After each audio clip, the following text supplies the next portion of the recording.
Fala galera, como é que vocês estão? Sejam muito bem-vindos aqui ao canal Ensinamentos para a Vida, um canal que é feito para você e para todo mundo que quer mudar de vida. No vídeo aqui de hoje a gente vai conversar sobre um assunto que está sendo falado nos últimos dias, que é justamente a questão da redução da escala 6x1. Mas Wendel, o que é a escala 6x1? É essa escala que muitas pessoas ainda têm hoje, principalmente as pessoas que trabalham pelo regime CLT, que tem que trabalhar 6 dias e folgar apenas um. Geralmente cai no final de semana, às vezes a folga na segunda-feira, na terça-feira. Eu já trabalhei dessa forma e é um saco. Então a gente vai estar conversando sobre isso e um contraponto disso também, que é justamente a questão dos concursos públicos. Eu vou falar um pouquinho para vocês, um pouco da minha experiência com concurso público e vou tentar aqui mostrar para vocês quais são as vantagens dessa PEC também que está sendo trazida para a gente, né? Que é justamente uma proposta de emenda constitucional, que é o significado de PEC, e vamos mostrar também o outro lado da moeda, se isso realmente vai ser válido para o Brasil, se isso é possível ser implantado no Brasil e quais são os impactos que isso vai causar na nossa economia também, tá bom? Mas não esquece, se você ainda não é inscrito no canal, já se inscreve e também não esquece de ativar o sininho de notificações para não perder nenhuma novidade. E é claro, né, gente, compartilha o vídeo porque ajuda bastante o canal a divulgar todos os vídeos aqui para mais pessoas também, beleza? Então bora pro vídeo. Como eu falei para vocês, essa notícia aqui da PEC 6x1, né, ela tem circulado bastante aí nas últimas semanas, principalmente nas redes sociais, e a gente não poderia deixar de falar dela justamente porque é um assunto muito relevante para a grande maioria dos brasileiros. Quem nunca trabalhou aí nessa escala, infelizmente não vai entender o sofrimento que é essa escala. Só para contextualizar aqui, no ano de 2020, início de 2020 ali mais ou menos, foi quando a pandemia começou, eu ainda estava trabalhando como concursado, só que eu vou explicar um pouquinho da minha vida para vocês aqui rapidinho.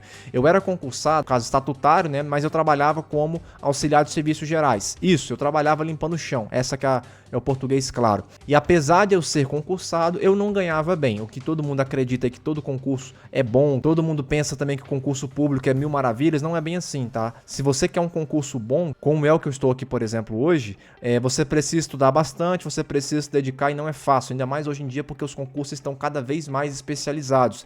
Então o concurso virou de fato uma profissão. Então se você não estudar, você não consegue. Então lá na época de 2020 eu estava como concursado ainda, só que eu pedi exoneração. Por quê? Porque eu tinha passado no meu segundo concurso público, que foi o anterior que eu estava, até 2024 agora, né? Julho de 2024. Só que aí teve um imprevisto que ninguém estava prevendo, que foi justamente a questão da pandemia. E como o meu concurso ele era para a área de educação, eles não estavam contratando mais porque a pandemia tinha acabado de estourar, então não fazia nem sentido contratar novos profissionais. E aí o que aconteceu? Por conta disso, eu acabei não sendo convocado no outro concurso e ainda assim eu tinha pedido exoneração no primeiro concurso. Ou seja, eu me lasquei lá atrás e acabei me lascando de novo porque eu perdi teoricamente o emprego e fiquei sem o outro concurso ainda que já estava previsto para chamar. Já tinham começado a chamar. E aí por conta disso eu fiquei mais ou menos ali em torno de 6, 7, 8 meses, eu não lembro exatamente o tempo, desempregado. E aí as contas obviamente começaram a apertar, naquela época eu ainda estava na faculdade, começou a surgir muitas dívidas, acho que meu irmão me ajudou, meus pais me ajudaram também a pagar a faculdade e por conta disso eu precisei começar a trabalhar de novo, né? Porque eu estava trabalhando já, mas aí arrochou. E aí nesse meio tempo eu acabei saindo do concurso público e voltando para o regime seletista. E aí eu acabei trabalhando como atendente de telemarketing. Sim, eu sei que muitos de vocês aí já devem ter trabalhado também e é uma profissão assim digna como qualquer outra, mas é que é muito exaustiva. E eu trabalhava numa escala ali que era 6x1 também. Eu folgava um dia na semana, geralmente era sábado ou domingo. Eu até podia escolher, de certa forma, trocar isso daí. E particularmente eu preferia trabalhar domingo, porque era tudo mais vazio. Os ônibus eram mais vazios, as ruas eram mais vazias. Então, pra mim, era mais confortável. E todo mundo odiava trabalhar no domingo. Então, assim, pra mim foi muito bom. Porque quando eu queria trocar folga, todo mundo queria. Porque geralmente a minha folga era no sábado, então eu trocava o sábado pelo domingo. Então, assim, era muito fácil de fazer. O contrário já era mais difícil. Quem queria folgar no domingo e trabalhar no sábado já era um pouquinho mais complicado. Então, assim, eu acabei me dando muito bem por conta disso também. Então, só pra gente finalizar essa parte, eu fiquei 8 meses trabalhando lá na empresa, foi na Vivo. Foi uma experiência muito boa pra mim, eu gostava mesmo do trabalho, apesar de ser um trabalho muito exaustivo, muito cansativo, principalmente psicológico. Eu gostava do trabalho, mas eu vou falar pra vocês, gente, não é vida aquilo lá, tá? Não é um trabalho assim, que você consegue ficar a vida inteira naquilo, porque realmente cansa a mente, cansa o corpo. E graças a Deus eu fui chamado uns 8 meses depois, que foi quando me convocaram no penúltimo concurso que eu tava. E aí eu fiquei fiquei nesse último concurso por 3 anos. E por conta disso, eu acabei me acomodando de certa forma, né? Eu fiquei 3 anos no mesmo concurso, ganhando ali um salário mínimo, basicamente. E isso me acomodou bastante. E praticamente ali 3 anos depois, próximo de eu completar ali meu estágio probatório, foi quando eu comecei a ter uma noção de melhor do que era o meu salário. Eu vi que não dava para sobreviver mais com aquele valor. E aí a minha ex-namorada, inclusive, me orientou, falou, vamos fazer esse concurso aqui e tal, que é o concurso que eu estou hoje. Agradeço muito ela, inclusive, por conta disso. Porque se não fosse por ela, acho que eu não estaria aqui hoje também. Eu acabei fazendo o concurso, estudei bastante, foram só 2 meses que eu tive para me preparar, mas como eu já tinha muita bagagem, gente, só pra vocês terem uma noção, eu faço concurso desde os 16 anos, então assim, eu comecei muito cedo a fazer concurso público e eu sempre tive essa noção, meu pai sempre me incentivou, graças a ele também eu estou aqui hoje, os meus pais, na verdade. Então acabou que eu tinha já uma experiência muito grande com concurso, já fui aprovado em vários concursos, tá? Eu passei em 3, mas fui aprovado em 10, até mais, inclusive. Então assim, eu tenho muita experiência pra falar em relação a isso. E eu vou falar pra vocês, foi a melhor coisa que me aconteceu. Por quê? Hoje eu trabalho na escala 5x2, que não é nem a escala que a PEC está tentando trazer. A PEC está tentando trazer a escala 4x3. No caso, a gente trabalharia só 4 dias e folgaria outros 3. Então é como se a gente tivesse, entre aspas, um final de semana de 3 dias. Só que hoje eu trabalho na escala 5x2. Mas assim, gente, hoje eu tenho um salário digno, hoje eu consigo pagar minhas contas, consigo sobrar dinheiro, consigo investir, como vocês já viram aqui no canal. Então hoje eu tenho uma qualidade de vida muito superior à que eu tinha há 5 meses. A minha vida fez assim, ela girou completamente, foi um 360 aí por completo. E se você ainda não é concursado, eu te oriento a começar a focar nesse ramo, porque além da estabilidade que você também tem, você pode almejar, consequentemente, salários muito melhores também. Porque, infelizmente, o salário da grande maioria das pessoas não passa de 1 ou 2 salários mínimos. Isso acaba ficando muito prejudicado, principalmente para quem tem filho, para quem tem família, para quem tem criança pequena para cuidar, ou então tem uma esposa e tudo mais. Então, assim, acaba que esse salário não rende no final do mês. E eu entendo a realidade de vocês, porque eu já passei por isso também, até mesmo recentemente, mesmo sendo concursado. Por isso que eu falo, não adianta ser concursado se você não tiver um concurso bom. Você tem que começar assim de baixo, como eu fiz, mas almejar sempre crescer. E claro, daqui pra frente, daqui a alguns anos, quem sabe, eu posso até sair desse concurso que eu tô hoje para um concurso que paga mais, 10, 15 mil reais, quem sabe. Eu tenho conhecimento e capacidade assim como qualquer um de vocês. A questão é, vai ser difícil? Vai, mas a gente também tem que correr atrás. Infelizmente, essa é a nossa realidade.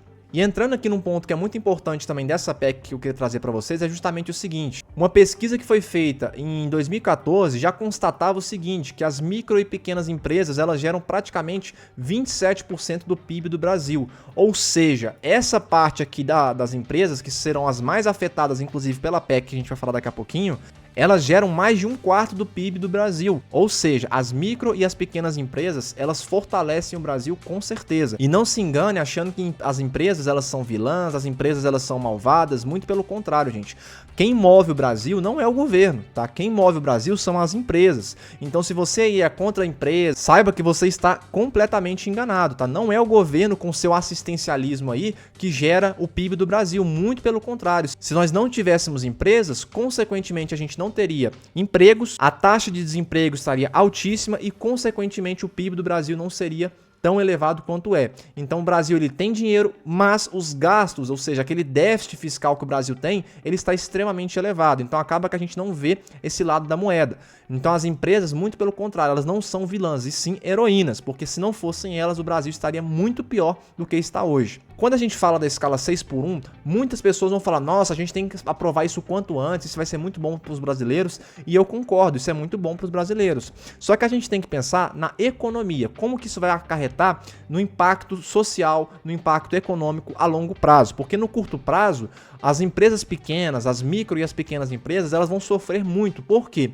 Porque pensa, a empresa, quando ela está começando, que são as micro e as pequenas empresas, ela já tem muita dificuldade para crescer por conta de tributação, por conta de tarifas extremamente altas, né, de taxas de tributação muito altas. Não é o salário em si do funcionário que dificulta o crescimento da empresa, mas sim as taxas que o governo cobra dessa empresa. Então a gente não olha somente para o salário, porque as empresas elas teriam sim condições de pagar um salário digno. Mas por que não pagam? Porque as tributações são extremamente elevadas. Então por isso que é muito difícil você empreender no Brasil hoje em dia. Não é por causa de concorrência, não tem nada a ver com isso, mas sim por causa de tributação. O Brasil tem elevado muito as suas tarifas, muito a sua tributação e, consequentemente, a dívida só continua aumentando. Por quê? Porque o governo está tentando cortar os gastos, mas da maneira errada. Lá no plenário, lá na Câmara dos Deputados, no Senado Federal, onde nós temos aí ministros e mais ministros ganhando rios de dinheiro e poderiam ser facilmente cortados, o que eles estão fazendo? Sempre aumentando o salário deles. E, consequentemente, aqui nós, brasileiros, que temos uma renda muito baixa,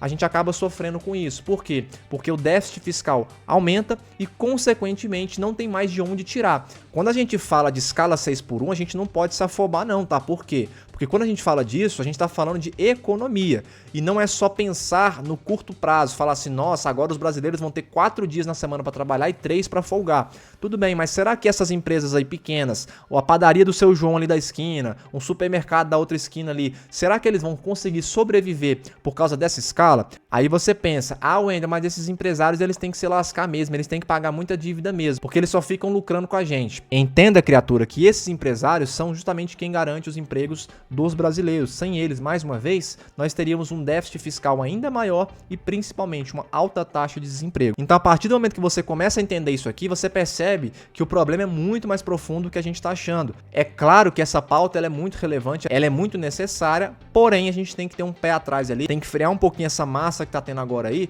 justamente porque não é tão simples quanto parece. Então, só voltando aqui para falar com vocês, quando a gente fala de escala 6x1 ou concurso público, a gente tem basicamente aí 2 mundos muito diferentes. Então começa a pensar nisso, porque mesmo que isso aqui vá para frente, essa questão da PEC que vá adiante, não vai ser uma coisa que vai ser da noite pro dia. Já entendam isso. Isso aqui vai demorar no mínimo, vamos colocar aqui no cenário mais positivo, pelo menos 1 ano. Vamos colocar no mais positivo. Mas eu acredito que vai demorar muito mais, porque como eu falei, isso aqui não afeta somente os brasileiros, afeta principalmente as empresas que são quem gera os empregos para os brasileiros. A gente tem sim que ouvir os trabalhadores, mas também quem gera o emprego desses trabalhadores. Porque o que adianta você ter muito emprego, mas o cara não ter lucro, o cara não ter como pagar esses funcionários? Não vai te adiantar nada. Então, essa empresa vai fechar, essa empresa vai quebrar e, consequentemente, isso aqui não vai adiantar absolutamente nada. Porque o que adianta você ter a escala 4x3 aprovada se não tem emprego para essas pessoas? Não vai adiantar nada. Então, além de reduzir essa escala, a gente também tem que garantir que a economia não vai ser afetada drasticamente. É claro que a gente vai ter um ganho muito grande de tempo, de eficiência, de saúde,